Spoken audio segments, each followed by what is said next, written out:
Hello, good afternoon ma'am. This is my first vlog which is punta po tayo sa aking favorite place kung saan dito po ako nagmumuni-muni.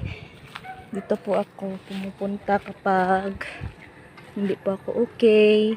Dito po ako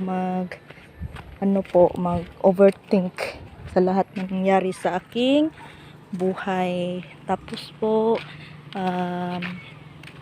this place is make me safe and comfort, and let's going there so that may pakita ko po sa inyo yung place na aking pinupuntahan kapag gusto ko mapag-isa.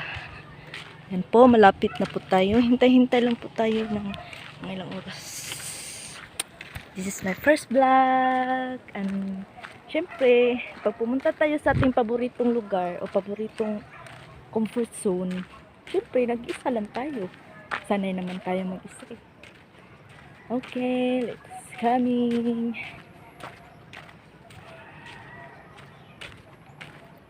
Nalaya pa po.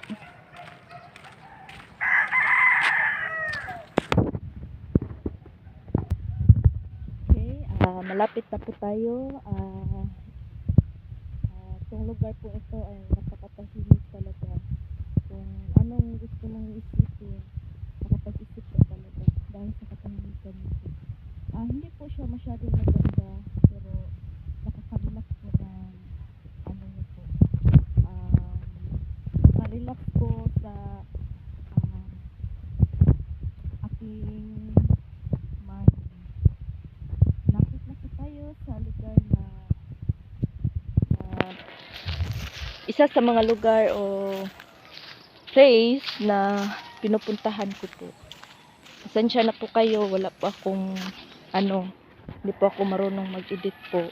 Sana po ay maintindihan nyo po yung pamaraan ng aking pag-i-edit. Hindi po kasi ako marunong eh. Kaya ito lang po. Malapit na po tayo.